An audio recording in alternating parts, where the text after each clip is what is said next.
Greetings and bienvenue, Midnight Crew. Thank you for returning to this broadcast, and welcome to new viewers joining us for the first time. If you like a video, then feel free to subscribe.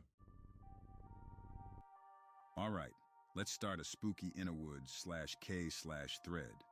I'll start with some OC. This all happened a while ago with my buddy who I will call Joe for our purposes. Everything you read is taking place east of Waynesville, Missouri. Engage green text.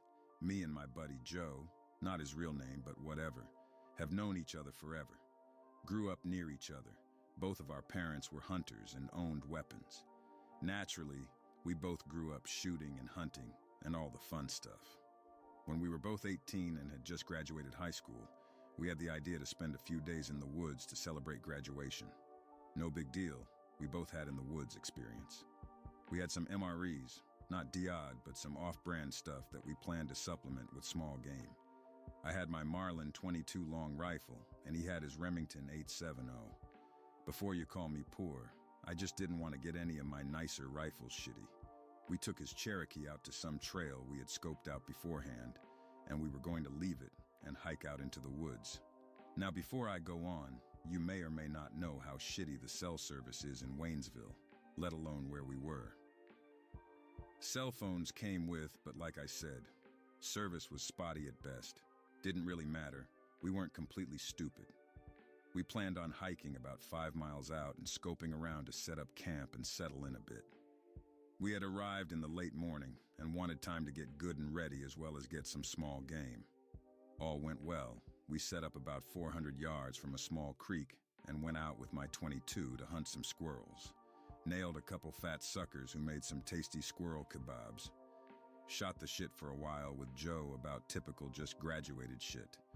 Girls, school, getting out of Missouri, etc. We each had our own one-man tents. They were set up about 5 yards across the fire from each other. The openings of both our tents were facing one another and the fire. I was reading Catch-22. I remember because I've read that bitch 1,000 times. So I was up for a bit. Eventually put it down and started to slowly drift off. I hear some really light leaves rustle as I go to sleep. Think nothing of it. I'm in the woods. Shit rustles all the time. Suddenly I hear Joe cursing and flipping out. Open up the tent fast as shit, grasping for my Marlin as if it would help. Yell at him, asking what his problem is. He yells back, "What the fuck is yours, asshole?" I tell him I have no idea what he is talking about. He tells me he heard me whispering about some girl he liked that we were talking about earlier at his tent. I told him I was reading and was just about to go to sleep. He insists that he heard me talking, saying the exact shit I was saying earlier. I immediately start tactically shitting myself. My mind was thinking of much spook. I was able to explain it away, though, with him mentioning he may have been dreaming. Yeah, dreaming. Whatever. I tell him not to worry about it and we can figure it out tomorrow. He just nods and crawls back into his tent. I zip up my tent and climb back into my sleeping bag. Marlin 22, please hold me. I don't really get any sleep. In the middle of the night, I hear Joe's exact fucking words in a whisper about some stupid shit about school. Fuck that noise. Grab my Marlin 22 and bundle my ass in my sleeping bag and say firmly, "Fuck right the fuck off." I hear more leaves rustle, but that could be anything. I can see the faint glare of sunlight through my tent's mesh. Thank God the rain cover part of it is over the mesh, or this piece of light canvas wouldn't be any protection. Wait until I can clearly see some shit out of my tent flap and venture out and unzip Joe's tent. "Wake up, asshole." Blah blah, whatever. Joe wakes up, grumbles that I'm the asshole, whatever. Decide not to mention that I heard his voice last night. Don't want to sound weak. We wanted to go out a few more miles that day to see if we could go find a bear or something. We mostly just wanted to wander around in the woods. As we were walking around in the woods later that afternoon, plinking at squirrels and trees and shit, I heard something off about 30 yards away. Grabbed Joe's arm and put my finger to my lips. I point off to where I heard the noise. It sounded like something large in size, like a bear or something. Good thing we brought his shotgun. We are both looking down towards the noise for about 20 seconds. I turned to Joe to tell him it probably was nothing. His skin looks like sour milk, and he has an "oh shit" look on his face. I turned to look, and there is some dude standing about 40 yards away waving. I have shit eyes, so I couldn't really see him clearly. All I could see is it was a dude in cargo shorts, a torn-up t-shirt, and long hair. I thought I saw, and later Joe confirmed, that there was blood on the side of his face and neck. He's just standing there, slowly waving at us.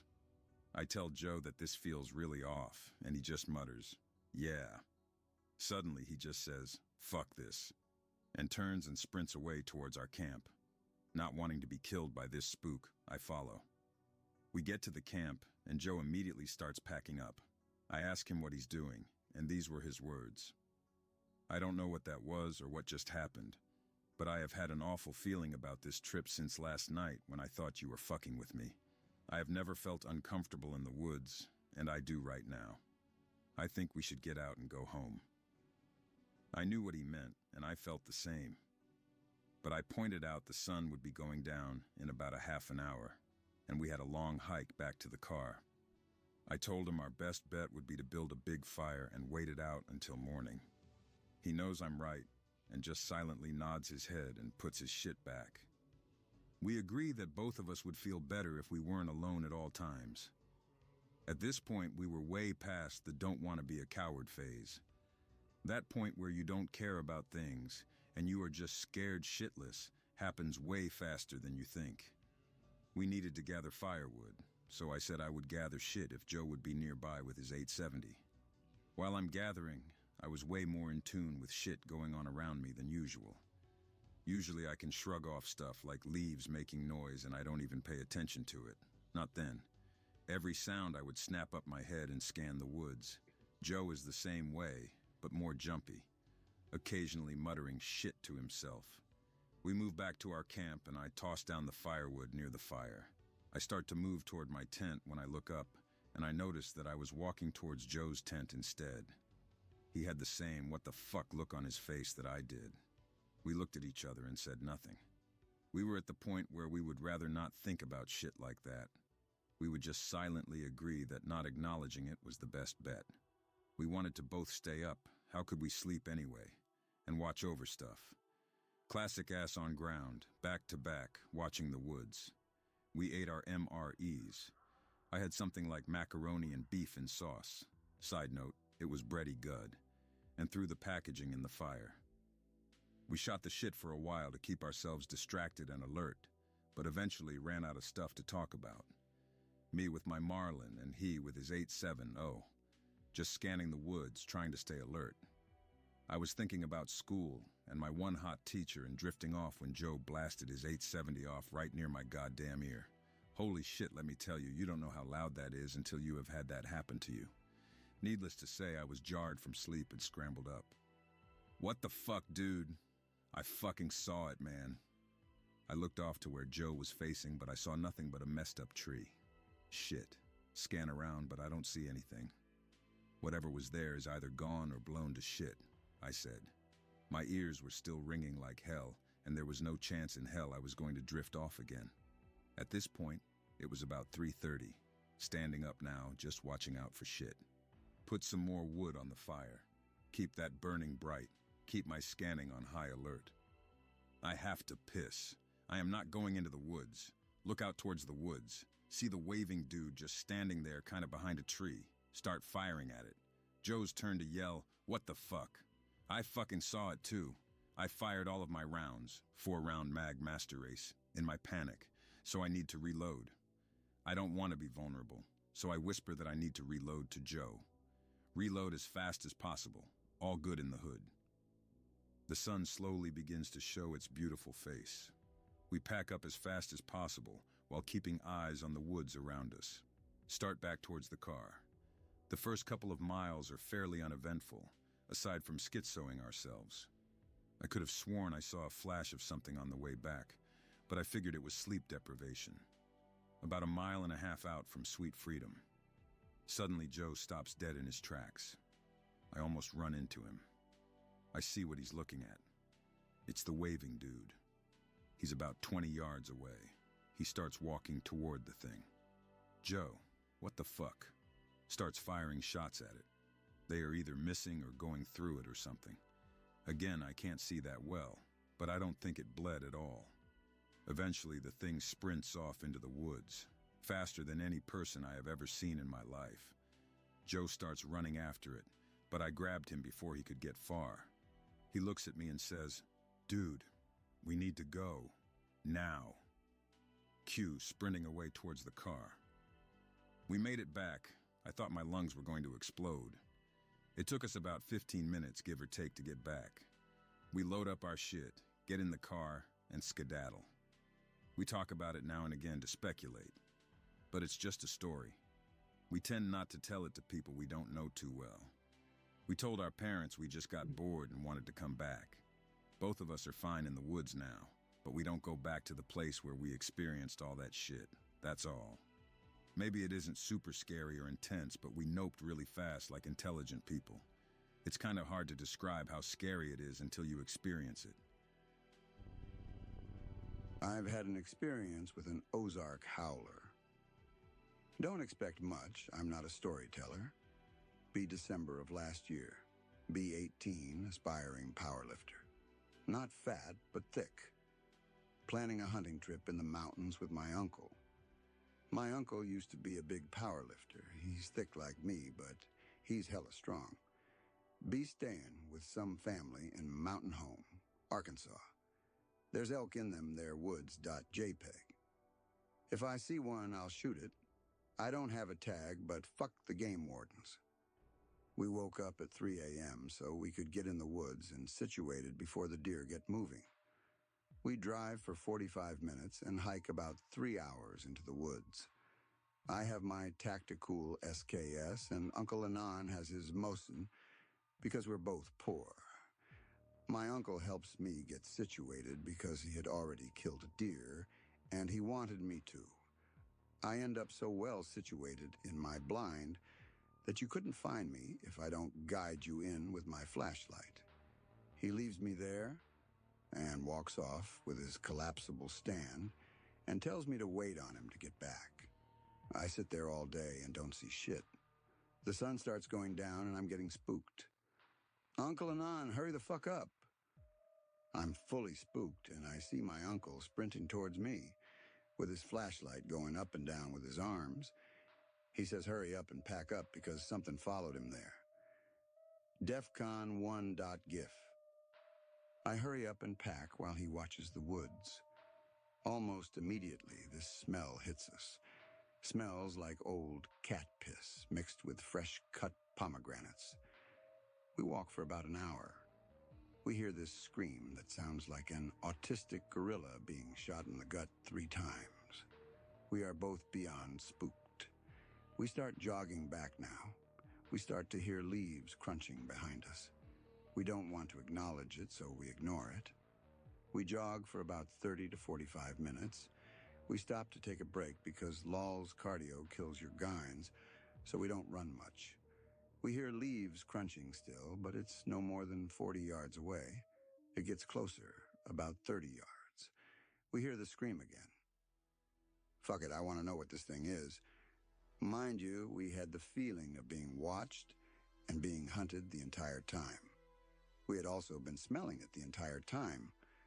I hold my flashlight in my left hand, shoulder my SKS, and point it. I still have the howler etched into my memory, a grizzly bear-sized cat. It was about 4 feet tall at the shoulder. It had dark-colored fur and fucking horns like a fucking mountain ram. I remember its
DEFCON -30 at this point. I bolt on his nugget as fast as he can. I don't know if we killed it because we didn't stick around. It screams again at 40 yards away. It gets closer, about 30 yards. Fuck it, I want to know what this thing is. Watched and being hunted the entire time. We had also been smelling it the entire memory, a grizzly bear-sized cat. It was about 4 feet tall at the shoulder. It had dark-colored fur and fucking horns like a fucking mountain ram. I remember its eyes especially, piercing green.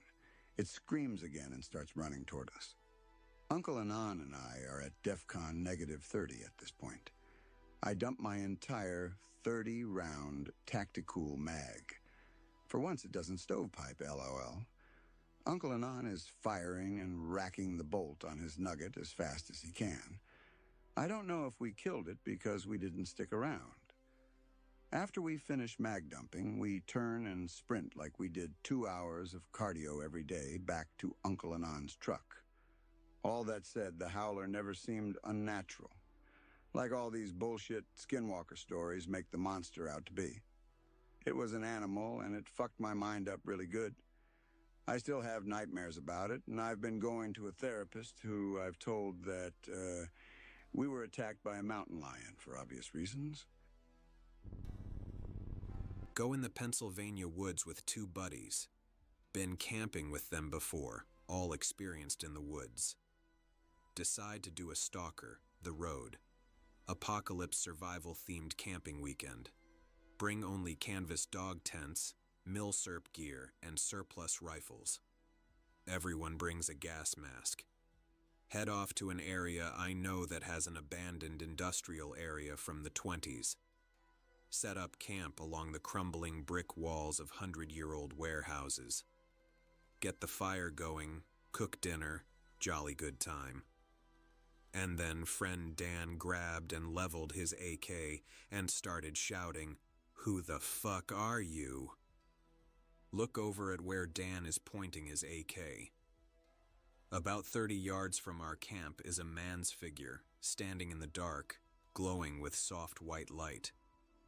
Just as my mind starts to process what I'm seeing, the man takes a slow step back and just disappears instantly. All 3 of us squawking, "What the fuck?" Takes me a solid 10 seconds of pure terrified panic until I realize what happened. It was dark in camp behind the walls. The last rays of sunlight coming through a gap in the wall 30 yards away. A homeless guy walked up on us. The lighting phenomenon made him appear to glow. Calm Dan down. Spot the homeless guy curled up in the fetal position on the ground. Explain what happened. Everyone has a good laugh. The homeless guy asks if we have any drugs he can do with us and would suck us off. Give him a can of Bush's baked beans, told him to watch out for blowouts, and sent him on his way. I've been shot at in regular hunting season, wearing all my orange by idiots who just shoot at movement in a bush. Me and Pops out hunting on public land. It's deer season, a state holiday here in Alabama. Dad had a Savage 99. I have his dad's 99. Find a spot to set up. Still wearing all our orange because deer are color blind. Starting to set up our blind. Hear some rustling in the woods nearby. Stop immediately, thinking we've gotten lucky. Hear a couple of voices. They sound like they're passing through. Go back to setting up. All of a sudden the voices go quiet. Pay them no mind. They were going to scare off anything nearby by talking as loud as they were. Suddenly, bang! A bullet whizzes by. It's hard to describe if you've never had a bullet fly past you. It sounds just like it does in the movies, but at the same time you can actually feel the slight pressure change as some lead flies past you at Mach 2. Dad screams something to the effect of "Knock it off, assholes. There's fucking people over here." Another shot flies past us. We look at each other. Aim in the general direction of the people shooting at us. 2 idiots not wearing orange or camo, just plain street clothes and an AR. I fire at their feet. Dad fires at a tree near them, I think. Both our savages are in 308. They start panicking, yelling at us that we're the assholes. Yell back that if they don't leave, we're going to keep shooting. They leave. We decide to pack up because the commotion has undoubtedly scared off any deer in the area. This happened to my father on another occasion afterwards. That feeling when almost shot by two city slick hipsters who thought they were Billy Badass hunting deer with an AR. Public land, not even once. And Yankees wonder why people down south are so inhospitable and rude. It's because of shit like that. If they had stopped, asked us for some directions for another spot or something, we would have given them some jerky and sent them on their way. I might as well post my only 2 spooky instances. Be around 14 years old or so. My friend's family has a lot of property in the middle of the woods. Go over there fairly often to goof off, ride quads, shoot 22 long rifles and BBs and stuff. Be stupid kids. His house and yard is clear of all trees and stuff for a good 125 yards square. Then it's just surrounded by trees and a single driveway. The nearest neighbor's house is about a 20-minute walk away. My friend's property has a few trails for walking and a few pretty wide trails for riding quads, but the rest is just woods with little to no trails carved out. That's where all the fun always is because trails are repetitive and wild woods are more fun. Heading out from his house in one direction into the woods for about 15 minutes, it comes to a clearing. The clearing is a field that is fairly large. It's all thistle, like you can't see the ground because the thistle all grows so close together. Never go past this part because it's spiky, but this day we decide to check it out. He has a .22 long rifle, and I have his .22 long rifle pistol just for goofing off, with no intention of shooting anything. Late afternoon, so the sun will be setting in an hour or so. We're using sticks to beat the thistle down and making a little progress just for the hell of it, staying pretty close to the woods on our side because we didn't want to go straight into the middle of the thistles. We should probably head back because it's getting late. We do so. Instead of going back the way we came, we take the shorter route of going into the woods along our side, then heading back to his house. Reach one of his wider quad trails. Follow this trail back to the house. We're walking along and we keep hearing rustling behind us. Well, we got 2 rows out of it. Don't think much of it, but it keeps happening and we start That's fine, I getting suppose. nervous. The sun has started. Thanks everyone for watching, and we will see you next time.